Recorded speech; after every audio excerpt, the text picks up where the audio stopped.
यथार्थ गीता श्रीमद् भगवद गीता अथ त्रयोदशो अध्यायः।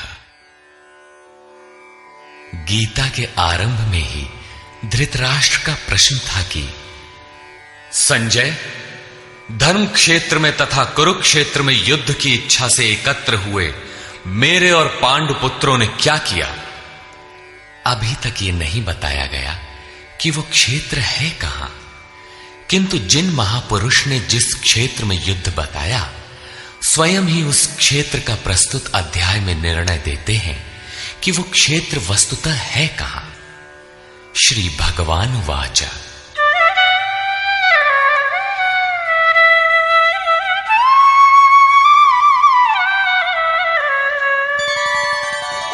इदं शरीरं कौन्तेय क्षेत्रमित्यभिधीयते एतद्यो वेत्ति तं प्राहुः क्षेत्रज्ञ इति तद्विदः।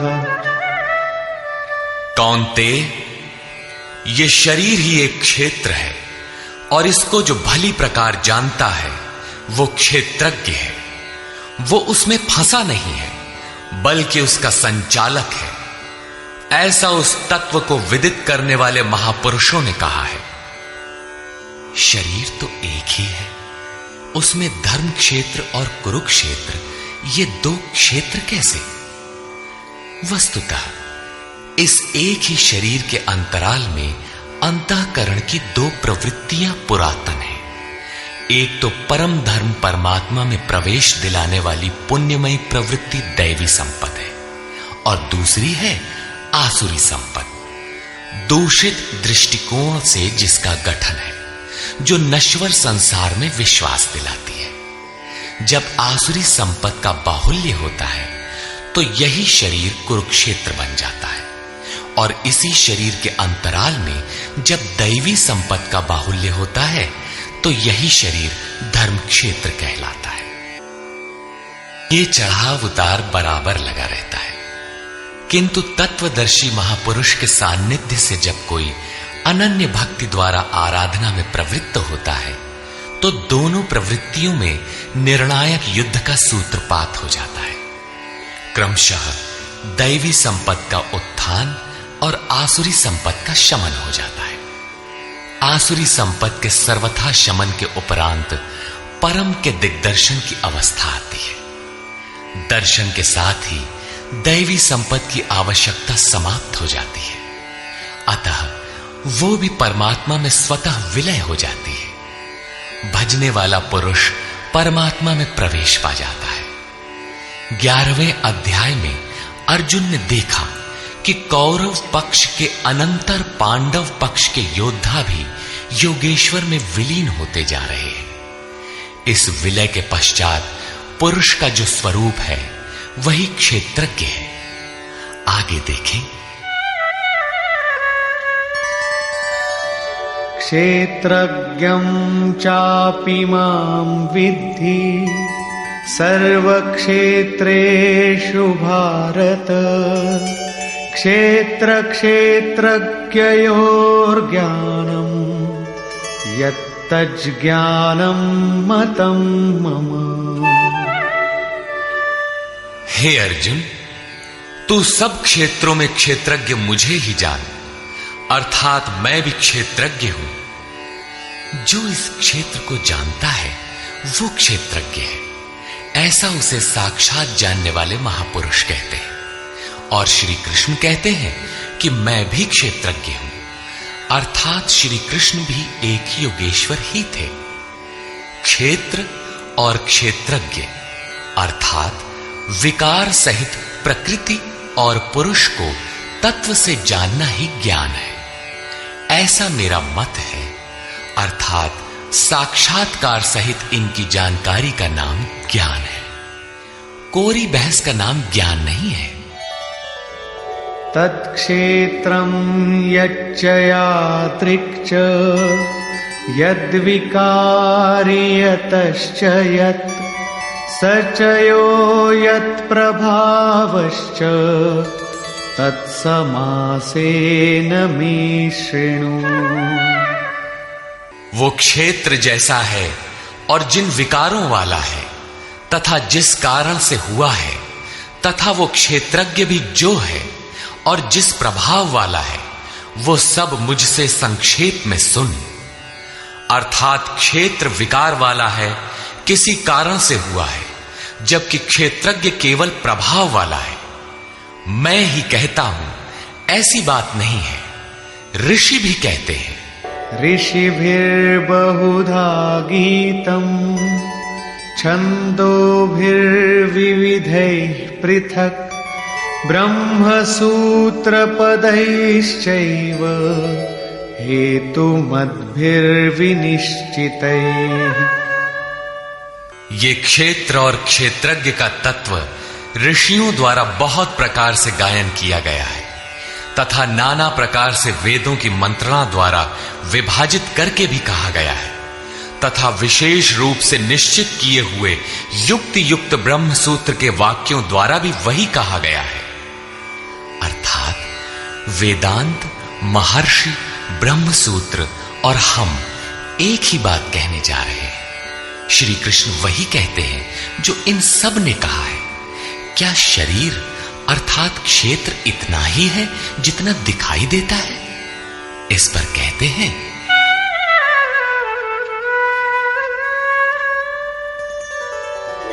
महाभूतान्यहंकारो बुद्धिरव्यक्तमेव च इन्द्रियाणि दशैकञ्च पंचचेन्द्रियगोचराः। अर्जुन, पंच महाभूत अर्थात क्षिति, जल, पावक, गगन, समीर, अहंकार, बुद्धि और चित्त। चित्त का नाम न लेकर उसे अव्यक्त परा प्रकृति कहा गया, अर्थात मूल प्रकृति पर प्रकाश डाला गया है, जिसमें परा प्रकृति भी सम्मिलित है। उपर्युक्त आठों अष्टधा मूल प्रकृति है तथा 10 इंद्रियां आंख, नाक, कान, त्वचा, जिह्वा, रसना, हाथ, पैर, उपस्थ तथा गुदा। एक मन और 5 इंद्रियों के विषय रूप, रस, गंध, शब्द और स्पर्श तथा इच्छा, द्वेषः, सुखं दुःखं, संघातश्चेतना, धृतिः, एतत् क्षेत्रं समासेन सविकारमुदाहृतम्। इच्छा, द्वेष, सुख दुख और सबका समूह स्थूल देह का ये पिंड, चेतना और धैर्य, इस प्रकार ये क्षेत्र विकारों सहित संक्षेप से कहा गया। संक्षेप में यही क्षेत्र का स्वरूप है जिसमें बोया हुआ भला और बुरा बीज संस्कारों के रूप में उगता है। शरीर ही क्षेत्र है।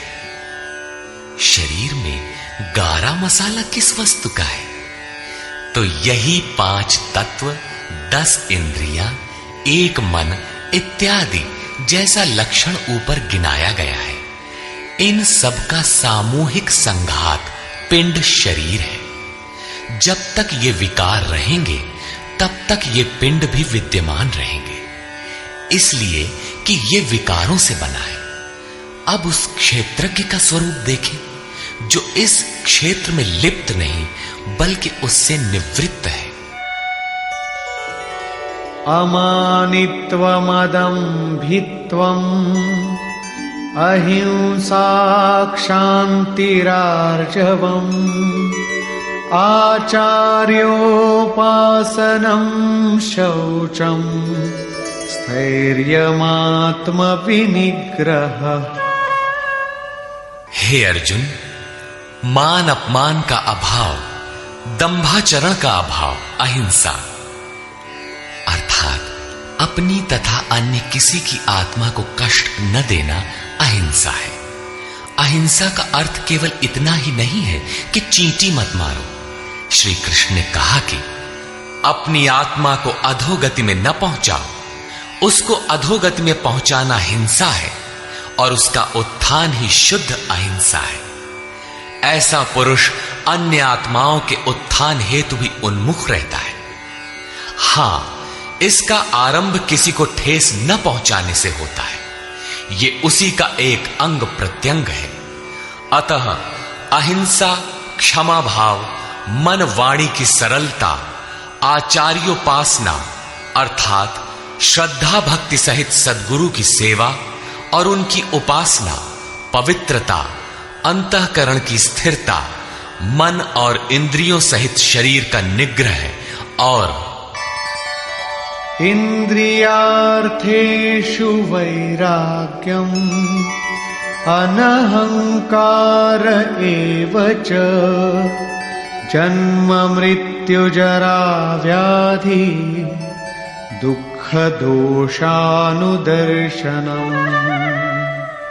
इस लोक और परलोक के देखे सुने भोगों में आसक्ति का अभाव, अहम का अभाव, जन्म मृत्यु, वृद्धावस्था, रोग और भोगादि में दुख दोष का बारंबार चिंतन, असक्तिरनभिष्वङ्गः पुत्रदार गृहादिषु नित्यं च समचित्तत्वम् इष्टानिष्टोपपत्तिषु।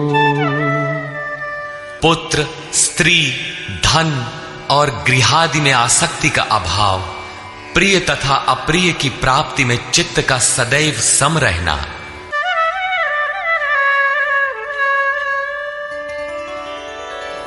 मयि चानन्ययोगेन भक्तिरव्यभिचारिणी विविक्तदेशसेवित्वम् अरतिर्जनसंसदि।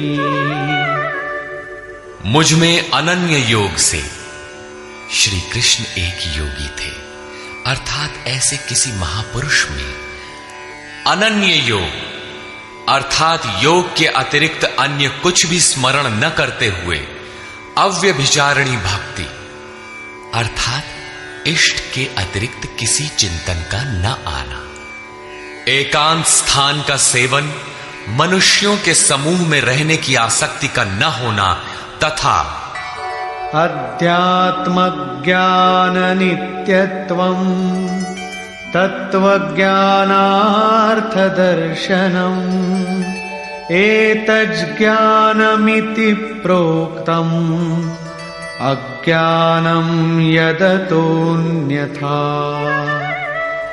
आत्मा के आधिपत्य वाले ज्ञान में एक रस स्थिति और तत्व ज्ञान के अर्थ स्वरूप परमात्मा का साक्षात्कार, ये सब तो ज्ञान है और इससे जो विपरीत है वो सब अज्ञान है। ऐसा कहा गया है। उस परम तत्व परमात्मा के साक्षात्कार के साथ मिलने वाली जानकारी का नाम ज्ञान है। अध्याय 4 में उन्होंने कहा कि यज्ञ की पूर्ति में यज्ञ जिसे शेष छोड़ता है उस ज्ञानामृत का पान करने वाला सनातन ब्रह्म में प्रवेश पा जाता है। अतः ब्रह्म के साक्षात्कार के साथ मिलने वाली जानकारी ज्ञान है। यहां भी वही कहते हैं कि तत्व स्वरूप परमात्मा के साक्षात्कार का नाम ज्ञान है। इसके विपरीत सब अज्ञान है। अमानित्व इत्यादि उपर्युक्त लक्षण इस ज्ञान के पूरक हैं। ये प्रश्न पूरा हुआ। ज्ञेयं यत्तत् प्रवक्ष्यामि यज्ञात्वामृतमश्नुते अनादिमत्परं ब्रह्म न सत्तन्नासदुच्यते। अर्जुन, जो जानने योग्य है तथा जिसे जानकर मरण धर्मा मनुष्य अमृत तत्व को प्राप्त होता है उसे अच्छी प्रकार कहूंगा। वो आदिर रहित परम ब्रह्म न सत कहा जाता है और न असत ही कहा जाता है, क्योंकि जब तक वो अलग है तब तक वो सत है और जब मनुष्य उसमें समाहित हो गया तो कौन किससे कहे। एक ही रह जाता है, दूसरे का भान नहीं। ऐसी स्थिति से वो ब्रह्म न सत है न असत है, बल्कि जो स्वयं सहज है वही है। सर्वतः पाणिपादं तत् सर्वतोक्षिशिरोमुखं सर्वतः श्रुतिमल्लोके सर्वमावृत्य तिष्ठति। वो ब्रह्म सब ओर से हाथ पैर वाला, सब ओर से नेत्र सिर और मुख वाला तथा सब ओर से श्रोत्र वाला है, सुनने वाला है, क्योंकि वो संसार में सबको व्याप्त करके स्थित है।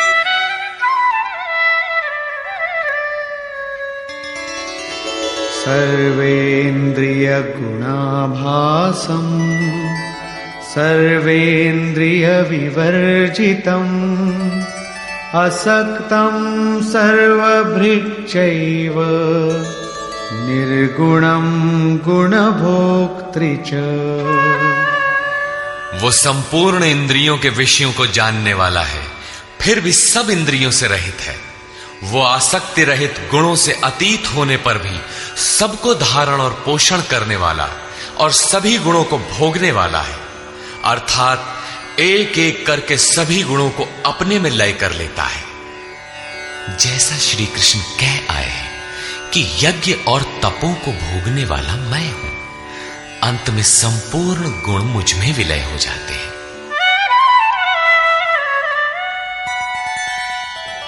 बहिरन्तश्च भूतानां अचरं चरमेव च सूक्ष्मत्वात् तदविज्ञेयं दूरस्थं चान्तिके च तत्।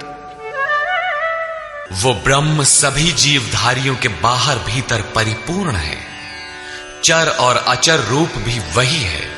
सूक्ष्म होने से वो दिखाई नहीं पड़ता, अविज्ञेय है, मन इंद्रियों से परे है तथा अति समीप और दूर भी वही है।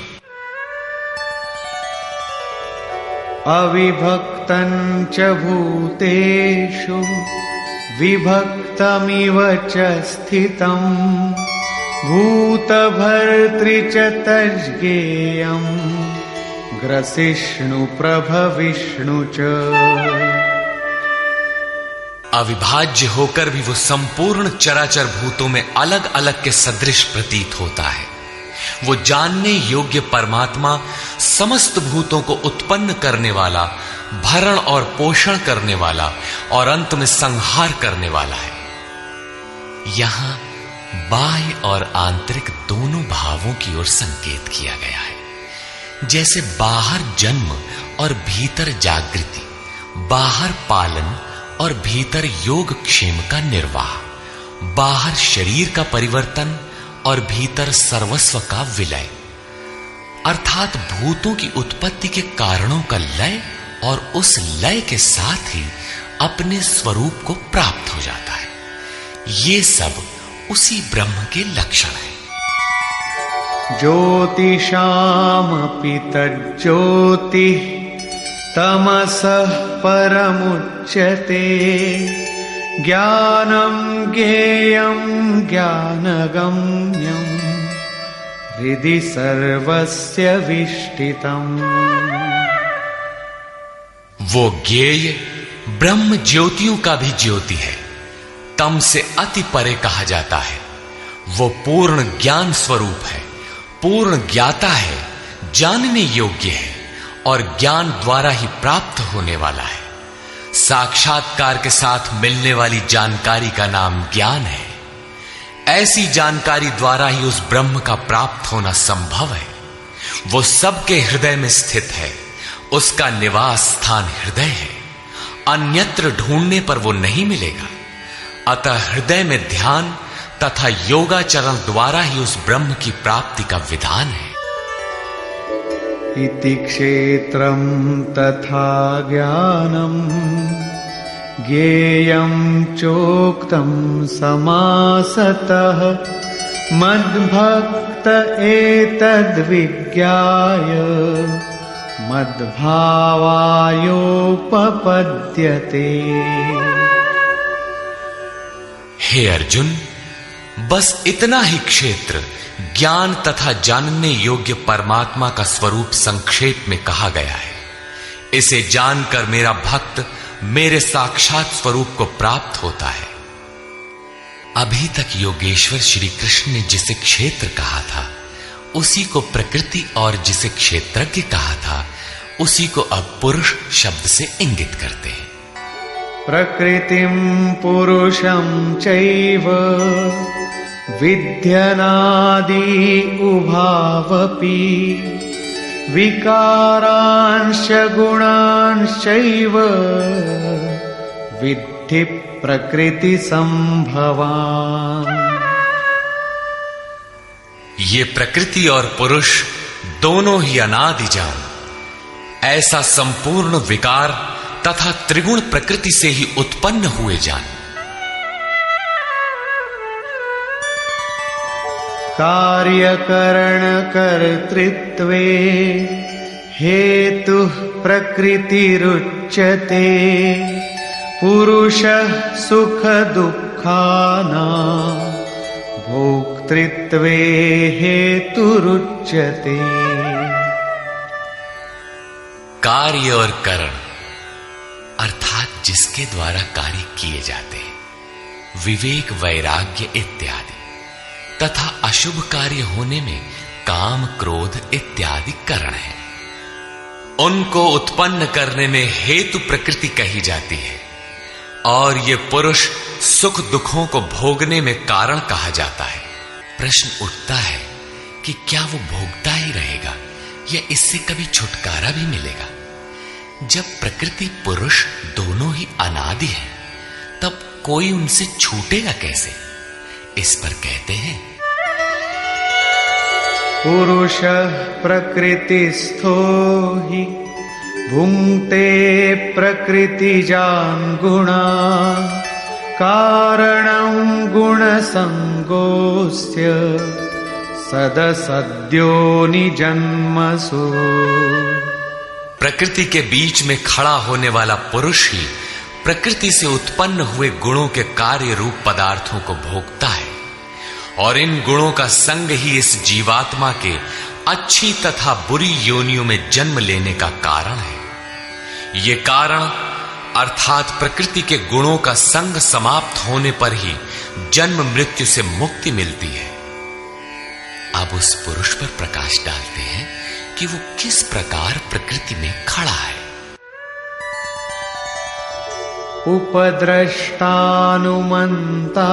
च भर्ता भोक्ता महेश्वरः परमात्मेति चाप्युक्तो देहेऽस्मिन् पुरुषः परः। वो पुरुष उपद्रष्टा, हृदय देश में बहुत ही समीप, हाथ पांव मन जितना आपके समीप है उससे भी अधिक समीप दृष्टा के रूप में स्थित है। उसके प्रकाश में आप भला करें बुरा करें, उसे कोई प्रयोजन नहीं है। वो साक्षी के रूप में खड़ा है। साधना का सही क्रम पकड़ में आने पर पथिक कुछ ऊपर उठा, उसकी ओर बढ़ा तो दृष्टा पुरुष का क्रम बदल जाता है। वो अनुमंता अनुमति प्रदान करने लगता है, अनुभव देने लगता है। साधना द्वारा और समीप पहुंचने पर वही पुरुष भर्ता बनकर भरण पोषण करने लगता है, जिसमें आपके योगक्षेम की भी व्यवस्था कर देता है। साधना और सूक्ष्म होने पर वही भोक्ता हो जाता है। भोक्तारम यज्ञ तपसाम, यज्ञ तप जो कुछ भी बन पड़ता है सबको वो पुरुष ग्रहण करता है, और जब ग्रहण कर लेता है उसके बाद वाली अवस्था में महेश्वर, महान ईश्वर के रूप में परिणत हो जाता है। वो प्रकृति का स्वामी बन जाता है, किंतु अभी कहीं प्रकृति जीवित है तभी उसका मालिक है। इससे भी उन्नत अवस्था में वही पुरुष परमात्मेति चाप्युक्तो, जब परम से संयुक्त हो जाता है तब परमात्मा कहलाता है। इस प्रकार शरीर में रहते हुए भी ये पुरुष अर्थात आत्मा परह ही है, सर्वथा इस प्रकृति से परे ही है। अंतर इतना ही है कि आरंभ में ये दृष्टा के रूप में था, क्रमशः उत्थान होते होते परम का स्पर्श कर परमात्मा के रूप में परिणत हो जाता है। य एवं वेत्ति पुरुषं प्रकृतिं च गुणैः सह सर्वथा वर्तमानोऽपि न स भूयोऽभिजायते। इस प्रकार पुरुष को और गुणों के सहित प्रकृति को जो मनुष्य साक्षात्कार के साथ विदित कर लेता है, वो सब प्रकार से बरतता हुआ भी फिर नहीं जन्मता, अर्थात उसका पुनर्जन्म नहीं होता। यही मुक्ति है।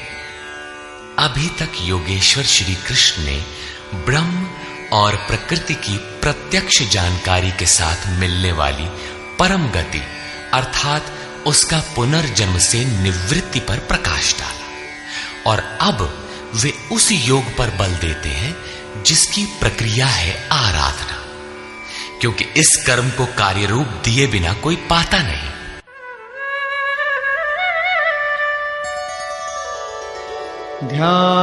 ध्यानेनात्मनि पश्यन्ति केचिदात्मानमात्मना अन्ये सांख्येन योगेन कर्मयोगेन चापरे।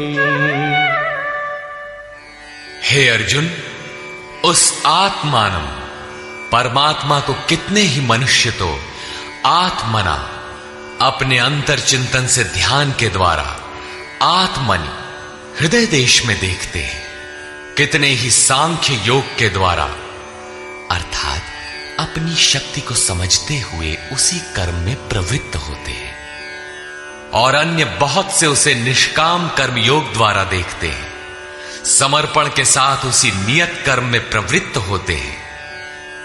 प्रस्तुत श्लोक में मुख्य साधन है ध्यान। उस ध्यान में प्रवृत्त होने के लिए सांख्य योग और निष्काम कर्म योग दो धाराएं हैं। अन्ये त्वेवमजानन्तः